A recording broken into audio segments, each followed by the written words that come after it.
Alhamdulillahi Rabbil Alamin. Wa bihi nasta'in ala umuri dunya waddin. Man yahdihillahu fala mudilla lahu wa man yudlilhu fala hadiya lahu.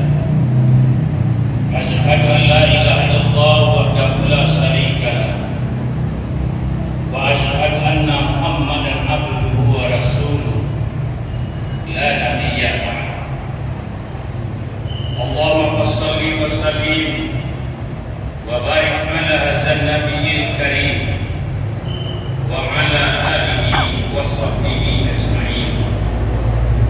Usikum wa nafsi taqwallaha haqqa tuqatih wa la tamutunna illa wa antum muslimun. Qala Allah ta'ala fil Qur'anil Karim, a'udzu billahi minasy syaithanir rajim. Walau anna ahlal qura amanu wa taqaw lafatahna 'alaihim barakatin minas samai wal ardh walakin kazzabu fa akhadnahum bima kanu yaksibun. Shadaqallahul azim. Ma'asyiral muslimin hamba Allah, tamu-tamu yang dimuliakan oleh Allah Subhanahu wa taala, mari senantiasa kita bersyukuri akan nikmat yang diberikan Allah kepada kita, baik nikmat lahir maupun nikmat batin. Ada nikmat yang diberikan Allah kepada kita yang sangat menentukan, itu adalah nikmat yang tidak dapat kita lihat, yaitu adanya hidayatullah, hidayah yang diberikan oleh Allah yang menguatkan hati kita untuk memenuhi panggilan Allah Subhanahu wa taala. Yang sangat menentukan di dalam kehidupan kita adalah kekuatan tauhid. Sebagai contoh, saya punya seorang teman di Australia. Untuk pergi sholat Jumat itu dia mesti naik kereta 4 sampai 5 jam. Kebetulan dia tinggal di suatu provinsi yang tidak ada masjid. Hampir tidak pernah dia tidak sholat Jumat dan tidak pernah dia terlambat untuk ke Jumat. Bayangkan, untuk pergi sholat Jumat saja dia mesti naik kereta 4-5 jam. Sudah bercucuk dia di sana. Jadi yang sangat menentukan itu dalam kehidupan ini adalah kekuatan tauhid, hidayah Allah. Kalau di kantor orang sekarang 1 menit saja dia tidak mau terlambat. Ada yang jarak 40 kilo sampai 25 kilo. Kalau terlambat dipotong gajinya. Tetapi ketika mendengar kalimat hayya 'alas shalah, jarak tempat salatnya dengan kantornya hanya hitungan langkah, dia masih terlambat. Maka implementasi rasa syukur kita kepada Allah itu adalah hidayatullah, hidayah hakim yang ada di dalam kalbu kita. Yang menjadi persoalan sekarang bukan persoalan masjidnya, bukan persoalan ilmunya, tetapi persoalan tauhid yang ada di dalam kalbu kita hari ini. Semoga pertemuan kita hari ini menjadi barometer bagi kita, apakah sudah memiliki tauhid yang mantap kita atau belum. Bayangkan orang yang jauh sekali tinggal dari masjid sampai berjam-jamnya naik kereta, dia hidup tidak pernah terlambat untuk sholat. Maka bersyukurlah kita kepada Allah, mungkin masih sedikit tauhid kita dibandingkan dengan orang-orang yang istiqamah. Salawat dan salam mari kita sampaikan kepada Nabi Muhammad sallallahu alaihi wasallam. Orang-orang yang berselawat kepada Nabi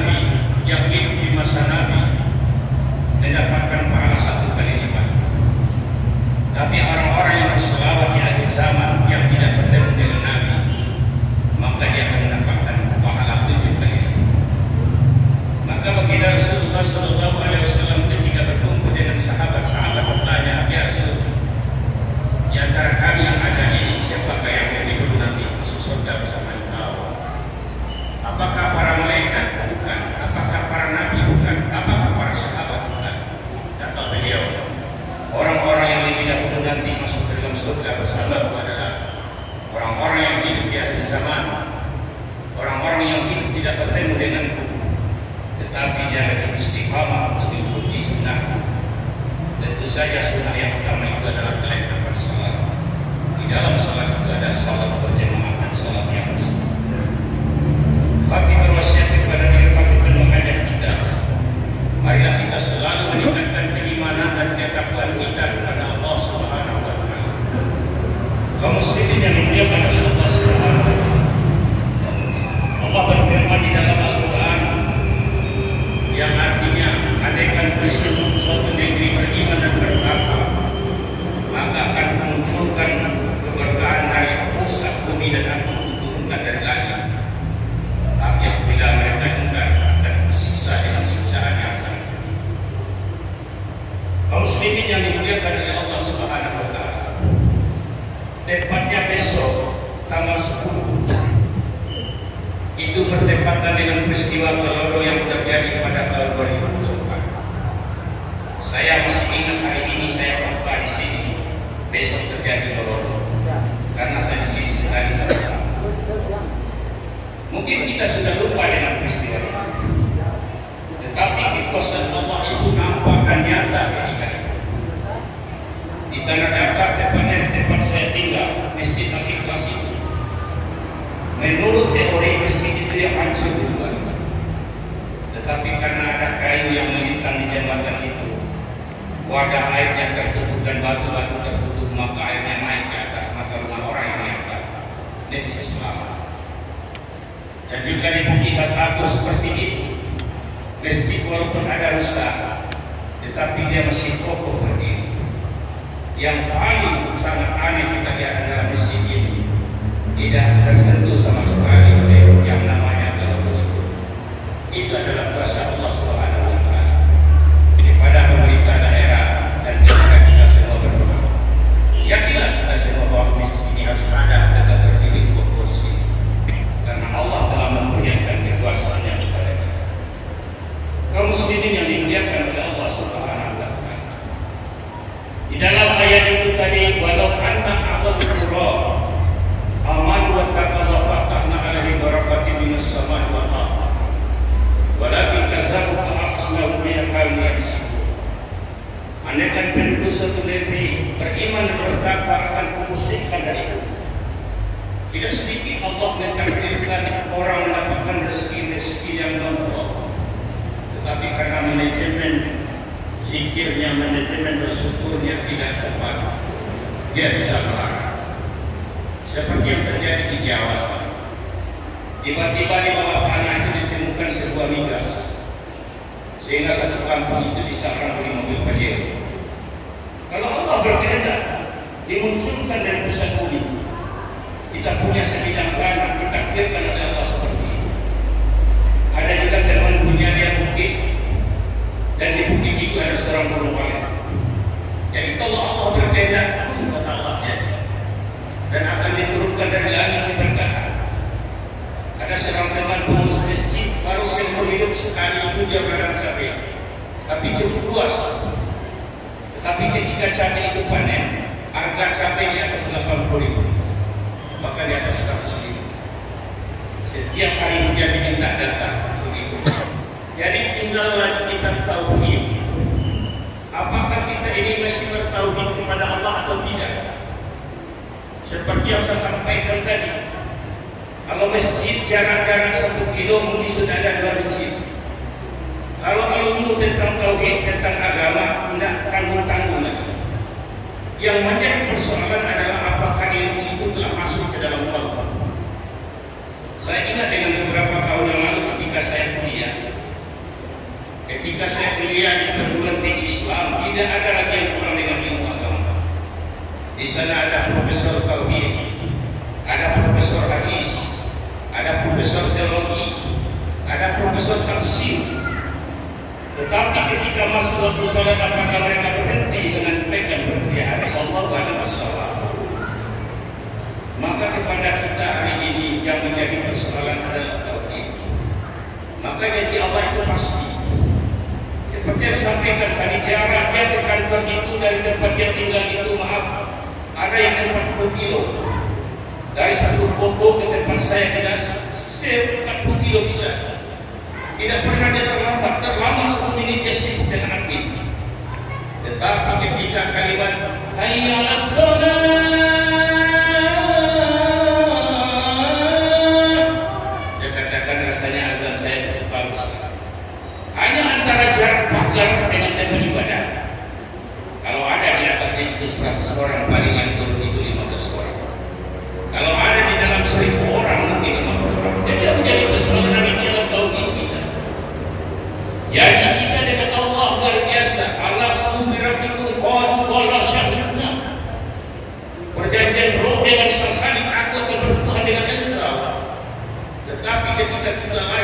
dunia kita disuruh Tuhan kepada yang lain, panggilan Allah kita jadikan nomor sekian.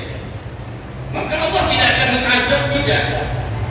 Tetapi Allah akan berikan sesuatu kepada kita sesuai dengan apa yang kita mampu. Maka mana kalimat iyyaka na'budu wa iyyaka nasta'in, bukan iyyaka na'budu-nya dahulu. Ibarat kita mengambil air, kolamnya kita bangun. Tapi tauhid kita itu seperti apa? Setiap sudut ada masjid, sound systemnya bukan main. Bahkan ada juga orang yang saya tegur membangun menara masjid. Ini tidak penting, saya bilang. Lebih baik dana itu diberikan kepada orang miskin. Bahkan ada pula menara masjid sampai 1 miliar. Sementara orang di sekelilingnya tidak kita bantu. Baca itu surah Al-Maun. Bahkan ada seorang ahli tafsir menafsirkan orang-orang yang tidak peduli dengan orang-orang miskin, justru dia termasuk menghina agama Allah. Nah ini sampai dibangun sampai sekian miliar menara saja, sementara orang miskin kemana dan kemana. Ini persoalan agama. Jadi menjadi persoalan hari ini bukan persoalan. Maka katakan bangsa ini memang Allah dinamik, tongkat saja tumbuh. Kenapa kita masih seperti ini? Karena persoalan tauhid. Maka kunci tauhid itu dari implementasinya adalah salat. Mari kita lihat Mekah itu. Mekah dan Madinah itu adalah sebagai tiang, sebagai barometer kita umat Islam. Kenapa di Mekah itu? Saya pernah terlambat pergi sholat asar. Orang sudah tamat, baru saya keluar dari hotel. Anak kita habis ya. Orang tamat, kiranya ruko tutup semua. Saya kaget. Loh, ini orang libur jalan. Bukan Ustaz. Ustaz kemarin kan sebelum orang asar sudah masuk ke dalam masjid. Sekarang orang tamat. Jadi kalau di Mekah itu, kita berjual beli dan Madinah, kita taruh 10 riyal haram. 14 riyal haram, kalau haram. Begitu mendengar orang tamat haram ke daerah situ. Apa yang tidak mereka begitu? Kalau akhlak mereka, wallahu a'lam bishawab kita. Tetapi banyak orang yang taat, orang yang tidak sholat dan sholat, penguasanya taat ibadah sholat, konsisten dengan tauhid. Orang mau sholat atau tidak, yang penting dia bikin sebuah kebijakan. Bagaimana kalau waktu sholat itu rukuk? Bagaimana kalau waktu sholat itu semua ditutup? Kita di Marwani seorang kepala daerah, dia lakukan keluar 40 hari 40 malam. Setelah itu dia lakukan kegiatan atau kekuatan tauhidnya itu. Maka yang pertama sekali adalah amanut takwa. Yang menjadi persoalan hari ini bukan persoalan pintar atau tidak, tetapi tauhid kita, ketakwaan kita kepada Allah Subhanahu wa Ta'ala. Maka ketika azan sudah datang, Allah ada 4 prinsip azan itu ada 4. Yang pertama, azab itu akan datang dengan suatu prinsip, akan datang suatu azab apabila orang sudah lupa. Mungkin hari ini antara kita tidak pernah ada yang ingat bahwasanya besok terjadi galoro. Karena terjadi galoro di Tanah Datar, itu di tempat Palodo di Pasilawi itu seminggu sudah diresmikan pasar. Ya, padahal itu sudah dilatih. Tapi karena sudah terjadi sekitar seminggu pasar diresmikan, datang. Jadi ada prinsip ketika kita mengingat akan azab Allah, akan musibah dari Allah, mengingatkan kita akan dosa.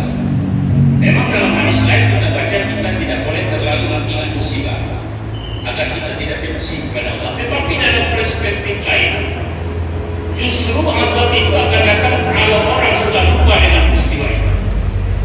Maka ingatlah kita bahwa pernah terjadi di sini geloro yang menghabiskan kematian yang begitu banyak, bahkan ada bukan kakak perani hilang yang tidak ketemu juga kita datang itu. Nah, orang akan lupa dengan itu. Apabila orang sudah lupa, maka musibah itu akan datang. Yang kedua, prinsip daripada musibah itu kuratakan. Kalau musibah itu datang, tidak akan diukur apakah orang ini taat atau tidak. Bahkan peristiwa gempa tahun 2007, ya, itu seorang ustaz yang rasanya orang mengatakan dia ustaz yang istiqomah. Ini tawaduk usul cucunya selesai dari gempa. Kurang pakar. Jadi makanya kepada umat Islam yang fobia Islam hari ini, maaf. Kalau ada kita diingatkan orang dan tentang taat kepada Allah, janganlah kita berlaku sombong. Jangan. Urusan dari awal, jangan. Karena itu akan memicu daripada bencana. Apabila bencana itu datang, kurang akan, tidak pilih-pilih. Makanya kita di dalam hidup, maka Rasulullah itu ketika kita berjalan menuju masjid dalam keadaan berwudu, di mana kita tempat tinggal itu disunahkan berjalan kaki, agar kita mengajak orang yang susahnya ini. Dia tidak sholat, diingatkan, justru dia sombong, dia berkata, urusan ibadah itu urusan masing-masing, jangan. Kalaupun kita tidak sempat untuk sholat, diam saja. Apalagi diingatkan orang, ditikan pitiambo, dana. Kalau sudah sombong seperti itu, maka cahaya kesombongan atau kezaliman kesombongan itu jatuh ke langit. Maka hati-hati kita. Kalau kita tidak mampu untuk melakukan Al-Quran, mengikuti Al-Quran, jangan pula kita membantah. Ada juga temannya, maaf, ada orang jatuh karena kekurangan, ada orang jatuh karena kelebihan. Adam alaihissalam Iblis jatuh bukan karena kekurangan, tapi karena kelebihan. Ketika dia tunduk kepada Allah, disuruh sujud kepada Adam, dia berkata, saya ini lebih dulu dari Adam. Ada juga teman jatuh karena kelebihan. Ketika dia jadi staf kantor, sebelum saya putar salat, sebelum saya selesai, dia tunggu bersalaman dengan saya. Ya Ustaz, makasih Ustaz. Tetapi setelah dia mendapat jabatan, katakanlah setingkat di bawah kadis, mulai pula dia membantah saya. Apa kata dia? Nak logis cara Ustaz itu. Itu yang hadir tadi kepalu-kepalu ada yang nggak mau tahu dengan itu. Kalau kita berada di pinggir jalan ketika kita tidak bisa mengenai orang lewat, janganlah kita menghambat. Tuan-tuan yang hari ini setiap hari melakukan perbuatan-perbuatan yang subhat, ibadah jalan juga, korupsi jalan juga. Ketika orang memberi nasihat, janganlah kita membantah dengan apa yang kita miliki. Diam saja. Tidak dia bantah pula para ustaz, karena dia sudah punya musibah. Kenapa? Musibah itu kuratakan. Ketika hari ini tuan-tuan melakukan perbuatan nasihat, saya diam. Jika musibah itu datang, kuratakan. Kemudian yang ketiga, Nabi Sallallahu Alaihi Wasallam antara suka dengan duka itu satu dua saja. Satu suka, satu duka. Cuman ku pergilirkan itu tadi. Ketika hari ini kita ditonton atau kita menonton orang, mungkin besok kita ditonton orang. Nah, tertutup kemungkinan. Kalau Allah berkehendak, mungkin ini bisa kami. Kita ingat di Pariaman.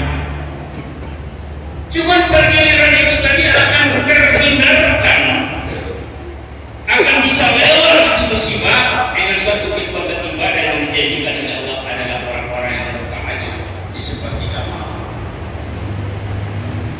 Sampai hari ini kita ini termasuk orang-orang yang tidak bersyukur kepada Allah. Nenek kita dulu, ya, saya ketika saya melihat itu nenek saya hidup di atas kasus sentral.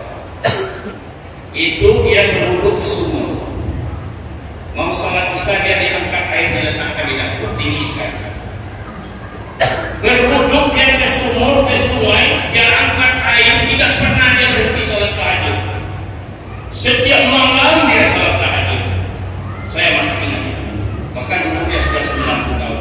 Jika hari ini apa yang tidak diberikan oleh Allah, setiap kamar ada kamar mandi. Berapa kita membangun kekuatan benteng penolak bencana itu dengan tahajud kita di satu juga.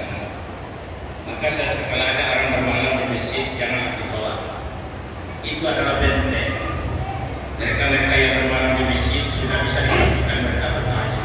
Andaikan Allah menurunkan azab ke tempat ini, tidak ada satu orang yang bertahajud, maka lewat suatu bencana. Kemudian yang keempat, prinsip daripada bencana itu tadi, kalau sudah menimpa banyak orang, itu bukan lagi ujian. Jadi orang-orang beriman itu yang pertama diuji, yang kedua dipikul, yang ketiga diazab. Kalau sudah menimpa banyak orang, apa kata Ali? Ali seorang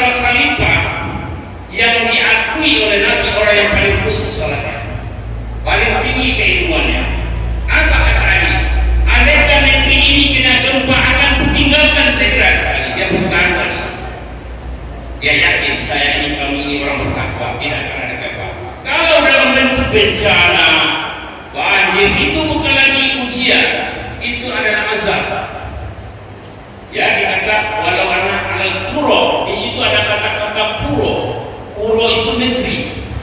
Jadi kalau sudah menimpa suatu negeri itu bukan lagi ujian, itu adalah azab. Maka Ali berkata, andaikan gempa bumi, bencana dalam bentuk besar, itu bukan ujian, itu adalah azab dari Allah Subhanahu wa Ta'ala. Kata-kata puro itu tadi yang mengikat kepada yang sibuk itu tadi. Maka dari 4 prinsip ini yang mana yang kita langgar? Kita termasuk orang-orang yang taat beribadah. Apakah kita peduli dengan orang-orang melakukan perbuatan maksiat? Ada sebuah prinsip yang katakan kadang-kadang orang beriktikaf di masjid diusir. Pemuda dan perempuan yang malam-malam diusir. Kurang nama hampur dikadai sampai pagi dan diusir. Kurang nama ibadah di masjid diusir. Alasannya hukum masjid. Bau masjid. Kita kaji lagi bagaimana hadis itu tadi. Maka ketika dalam surat An-Nisa 109 ini, innal munafiqina yukhadi'una Allah wa huwa khadi'uhum allazina idza qamu kusala yura'una an-nas wa yasqullaha qalila. Orang munafik itu ditipu Allah dan Allah akan balas kepada mereka. Siapa ke mereka? Mereka yang malas salat. Selagi ada rasa malas salat, walaupun kita tidak pernah berhenti salat, neraka dulu. Ada masa salat, itu neraka baru masuk. Siapa mereka yang tidak ada rasa malas salat? Mereka yang pernah melakukan salat berjamaah 40 hari 40 malam, tidak pernah terlambat dan tidak pernah putus. Baca dalam buku Al-Qur'an, baca dalam buku hadis. Ternyata itu sepele, tetapi itu tidak mudah. Berat, tapi coba lakukan itu. Orang yang bisa melakukan itu memang dia tinggal di masjid. Pernah dibuat sembara di Kota Bengkulu, diletakkan mobil inovator baru di situ. Apa kata wali Kota Bengkulu? Siapa yang bisa salat berdua ribu malam di masjid saya ini tidak pernah putus, tidak sekadar terlambat, ambil ini mobil. Bertahun-tahun itu mobil tidak ada yang sama.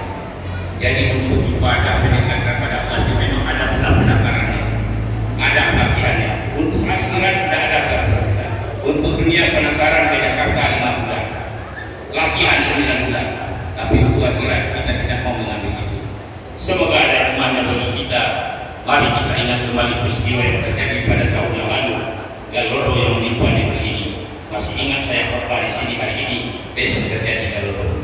Semoga ada imannya semua. Waqtabiru ya ulil absar la'allakum turhamun.